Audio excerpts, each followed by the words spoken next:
Very good. Wonderful. Now it's gonna be recorded. I'm gonna do it again. Hello, everyone. It is a Friday evening. I have a guest from States, Lisa Jameson. Welcome, Lisa, to join me. Today we are talking about human trafficking. Lisa, hello. Hi, how are Hi. you? Very good. My first question, give me a little bit intro to our viewers, how you are doing, Okay. and how we met. Tell me a little bit about you. Well, I live in Connecticut in the States, and I've been married for almost 44 years. I have 2 sons and 4 beautiful grandchildren. And I actually am an independent associate for Legal Shield. And I also, my passion is to try to end human trafficking and the sexual exploitation of children. Okay, yeah, that like when that day you tell me like you are very passionate about like you love children and human Yes. traffic. If I gonna ask you how you find human trafficking is going all around the globe, it's like how in the North America in the world wise, how you find it? Well, I actually should explain exactly what it is. It's actually recruiting, trapping, giving or giving or getting a person for a commercial sex act, through abuse, false promises or threats, or if a person is under 18 years old, compelled to perform a sex act in exchange for anything of value. This has been an ongoing problem for forever, actually, and we have more slaves today than we've ever had in history, and it's happening all over the world. Okay, so it happens many different ways. It happens, a lot of people think that, a child is stolen, but that's not necessarily always the case. They also use the internet, like chat rooms, through gaming, and also through all kinds of social media apps like Facebook, Instagram. I mean, you name it, whatever app is out there, they're on it looking. Okay. And they're looking for vulnerable children. So there's an awful lot to it. So I have to try to be a little bit specific. Mm-hmm. And if like if you're like all the description you gave, do you think it's a social media is a problem? No, I think that the root problem is porn, pornography. And, when there's so many different areas of human trafficking, there's the sex trafficking. There's also, what they call modern day slavery, which is actually labor trafficking. So people are also trafficked for labor as well, men, women, children, all over the world, and some for both. But, we want to see it all end. But my passion is to end human trafficking and the exploitation of children, sexual exploitation of children. If I ask you a question, your voice is breaking, maybe your earpiece or your voice mic is like a little bit further. I don't know. Well, I'll try taking it out. Now it's fine. Yeah. Then the second question is coming in my mind. It can be happen to any child or any woman or man anywhere in the world. How we knows? It can happen to anybody. It doesn't matter what race or ethnicity, or whether they're LBGQ, whichever, however that is. Sometimes it's by a family member. It could be a friend. It could be a boyfriend. It could be anybody. To actually see what to look for, I think it's what you mean. And Yes. what to look for. There's a lot of, there are a lot of different red flags that you Your can voice is like look cutting for. down, or like, I don't know, it's not a stable audio. It's not Well, stable. I don't know what to tell you. Oh. I don't know. I mean, Some, I'm not having a hard time hearing you. okay, sometimes it's like shaky. The voice is like coming shaky. Okay, yeah, now it's fine. And if like we are asking and looking all around other areas, how many times and types of human trafficking you see in your knowledge? How many do I see? Yes. I'm not working, I don't really see it myself. I am just Okay. trying to spread awareness Okay. to, let people know that how bad it is and what they can do to help protect their children. Okay, then like that means like you are giving awareness and you are teaching parents and grandparents how the children are, they get a prostitute for like small little things, right? Saying that point of view, how you can describe that, like how the child get like on that kind of involvement only on the social media or personal, meeting somebody or exposing somebody, how they get on that kind of side? Well, I did start to explain that. It can happen, familial trafficking. It can be a parent. It can be a boyfriend. It can be a friend. It could be an aunt, uncle, anybody, even pastoral. It happens in so many different ways. So if it's somebody they don't know, they can either be, lured, and a lot of times now they're lured by social media, whether it would be on Facebook or Instagram. There's so many different apps out there, some that we know, some that we don't know of. And what the traffickers will do is they will find these vulnerable children. They know what to look for. They can spot vulnerability very easily. They look for words in chat rooms like angry at my parents, or I'm lonely, or anything that's negative. Okay, and they will latch right on to that, and they will start talking to the child, and they know just what to say to lure the child. Okay, they can either do it through false promises, or I mean, they'll promise them anything. They'll say, you can trust me, don't worry about your parents, I'll take care of you. Or they might say, well, geez, you're awfully pretty, maybe I can get you a modeling job, or whatever it takes to lure them. Okay, it's different for everybody. It could be a teacher, it can be anybody that you deal with at any time.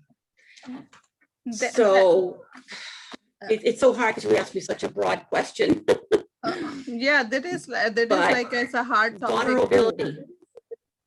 Right, and it is. It is a hard. It is. And other way, like what is like the age range you think like we need to like talk about our children, if like you are saying our families also can do these kind of things, how we can teach our kids what is a good or what is not a good, like how we can teach and what age is appropriate? About 8, 9 years old. There are certain ways that you can talk to your children. And there might be more ways than I actually know, but what I do know is that they should be taught to dress properly. Like for instance, my daughter-in-law, she will the kids, when they wear any dresses or any skirts, they always have a pair of shorts on under them. Okay. And whenever, it's just good to develop trust with your parents, with your child, and to talk to them, to make, let them know that you are there, that they can talk to you about anything, and that you are not going to judge them, because judgment is a sure way, bless you, sure way to turn them away. Okay, because some children, they try to tell their parents and the parents punish them. They'll say, no, that's not happening. You know, this person didn't do this to you or whatever. So it's good for them to know that they can be trusted to talk to and to build self-esteem in your children so that they won't feel vulnerable or lonely. That's really one of the very key things the parent should know. Yes, we need to create a good bond where children can comfortably, even like adults can comfortably tell them like this thing is not right and wrong. We need a good relationship. I'm 100% agree. If we are saying how can they find this person is in a trafficking, good human person or human resource, that's the way they take a child or a teens out. They approach first or they just get it in that field? God, there could be many reasons why. Because they were abused themselves, or they just want to make, easy money. Drugs, drugs are used to keep them, keep them with them. And gosh, they can use one person over and over and over again. Whereas with drugs, once you sell them, they're gone. So a lot of people just, this is their way of making money. Okay. So there are some where there are gang-based trafficking, where, it's in the family and that's what they do. It's just, it can come from anywhere, from anyone at any time. It doesn't matter who they are, what they do. It could be anybody. That's okay. It could be the sweet old man next door. It could be your brother, Wow. Then like if we are saying in children's life, realities in the life, we can say like they get like greedy when they show something, or they get the things not at home, then they are offering these kind of things online. That's why children get addiction or addicted. When we are saying it's a labor, also it's like a suffering, these kind of things is a human trafficking. They have like a two different ratios and issues. Oh yeah, they do. I mean, labor trafficking is basically for, just that, labor, meaning to work on a farm, to be a maid, any of these things, promise of a good job. And they come in and, they don't know that they're getting into a trafficking situation, and everything seems good at first, but then all of a sudden, boom, they can't get out. And people are beaten. They're not fed well. They will make them hungry. They will do things like trauma bonding, just to keep them there, and they don't get paid. There's, just to give you one, for instance, one case that I really wanted to mention, which is a Connecticut case. I'm trying to find it here. In Connecticut alone, and that's just one state in the US, one person, okay, in less than a year's time, 315 days, in that year, 20 buyers per night. That's 6,300 buyers in less than a year. Wow. Think about that. Big numbers. Yes, that is. And that's just one person. So, this is, go ahead. Why they do as a victim staying on that kind of field? Because of the trauma bonding that occurs between the trafficker and the child. Sometimes, it's fear. They will, brainwashing by, trauma bonding. the threats of, well, if you don't do this, then I will go get your little sister. And, or, they blackmail.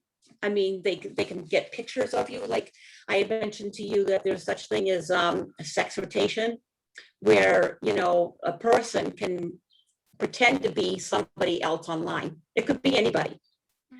And, a lot of people meet online. And when a vulnerable person meets somebody, that person can show a picture of a child the same age. Mhm. And they will, they do things like grooming. Grooming would be, like finding out about, the child, as much as they can, get them to do things and send them pictures. And then, after a while, when the child says, well, I can't do that anymore, they'll say, are you sure? And they say, yeah, I'm sure. But then they'll show all the pictures that were sent. And they'll say, well, if you don't want anybody to know about what you're doing, Mhm.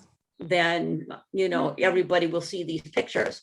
So, they grab them, through fraud, force, or coercion. Okay, then if we are So, like yeah. in this countries, there are not any laws like where they can follow these things and they teach kids or they create that awareness. You think governments are putting their efforts to do that awareness part? Well, I know that the government has been trying to do that. It's been very, very slow. Shared Hope International is a great international place, organization where you get all kinds of information, and they I'm sorry, I lost my train of thought. Can you ask that question again? Like say if we are saying our governments or they have any awareness for that system, like where people can get awareness from that and learn more about that, how we can teach our own kids and they are not going on that directions. Well, like I said, Shared Hope International is great. Linda Smith, who was the founder and CEO of that, 20 years ago, she started Shared Hope International when she discovered that there was trafficking. She saw it in India, Right. and all kinds of other different places, and also realized that it was here in the United States. And she has been fighting for the past 20 years to get things, in place. There are still 19 states here that still arrest children for prostitution. And that is awful. And usually when a woman is arrested for trafficking, or not for trafficking, for prostitution, the trafficker usually walks. So here in the United States, I know that a lot of states are training law enforcement and now even medical professionals to be able to spot it, because there's also a lot of complex things that come along with that, like crimes. There are a lot of crimes that these kids will commit because the trafficker will make them do it. Okay. And so they will usually have a long record, and the trafficker will make them think that, hey, if you say anything, they're going to arrest you, not me. You're the prostitute. And it's not fair because they're not a prostitute. A child is never a prostitute. A child is a victim. And there are many young children, well, teenagers who have gone to prison for prostitution when they were just a victim. And so society has to realize this, that not everybody wants to be a prostitute. If you're a child under 18 years old, you are not a prostitute. You are a victim. And these children need special help. You can't just walk up to somebody who you think is being trafficked and try to save them just like that. Not every child wants to be saved because they don't know that what's happening to them is bad, or they're on drugs, or there's many different reasons. They're so traumatized and so scared that they can't do anything about it, and they're afraid. Right. This is like the very big topic, and it's hard to tell other person when the people are going that kind. This look like it's a reality world, like when we are saying it's a human trafficking. It's like day by day, it's increasing, not like decreasing. People like they don't share, but like somehow when you find it, like even news or the papers, every day we are reading somewhere, somehow somebody get in that traffic, right? Right. And And not all cases report. yeah, if like we are seeing on looking all around the globe, it's like the map, like a trafficking map, like people can still doing it. It's going around this thing Yes, and off. it's big business Yeah, if like we are seeing, and less chance of getting caught. yes, yeah, yeah, I'm 100% agree with you. If like we are seeing it's a like act case, like when we are seeing even like the cases come, they like act like a human trafficking. After a couple days or couple minutes, they are disappearing, these cases. Like how that these things are working hand to hand. Right, and it's really hard to find them once it has happened. But you know, the Polaris project, which I believe I put down, that I gave you that information, Mhm. and there's also a hotline number, you know, for Canadians. There are thousands and thousands of cases that are called in about each year, but those are only the ones that are reported. There are many, many more that are not even reported. Right. And I can tell you that the youngest victim here in Connecticut that we know of is 2 years old. Wow. As So yes, it, it can happen at any age, any right. age. There's a lot of sick people in this world. Right. Yeah, if like we are even like a small thinking, I will say when we are saying equality, why we have a always fear if we are giving a quality to each other, why we are not understanding that part, right? Like this is like a very sad, very, very sad. 2 year, It is very, very sad. right. Yeah, it is like everywhere happening. We are hearing in the news and stuff like, but sometimes it's hard to like say that word and talk about that open, but it's like a reality in all around the globe. People, they have like so many sick people in all around the globe. Yes, there are. And men will pay for it. They'll pay dearly for it. You know, and I do know that in some states, they are also starting to arrest the Johns Wow. as well as the traffickers, you know, for children, Very because sad. they should also be held accountable, because it's not right to have sex with a child. Right. Right. If like in the end, you're gonna wrap up this thing and give any information, any phone number, if you have a handy, or I write like to myself, I will, then we can close up, wrap up how we can get like more people. They can talk about you with the confidence. We wanna help like our communities and our world. We're gonna make a better place to live. That's Mhm. about here. And wrap up like how you can say like what is your thoughts and the last thoughts. Well, like I said, I gave you the Canadian number. I don't really have it handy right here, but Shared Hope is a really good organization. The reason why I mention that, I do belong to an organization here in Connecticut, which is trying to end human trafficking in Connecticut and, you know, New England. Mhm. But since this is international, it's a really good idea to get in touch with Shared Hope. Look at the Polaris project, because they are such a huge boatload of knowledge, and they have all kinds of information. They have webinars where you can learn about it, and I even see replays of webinars. I think this organization is the best around. Okay, and I have like a one number is if you guys need a help, you can call 1-888-373-788, or you can call 911 and text.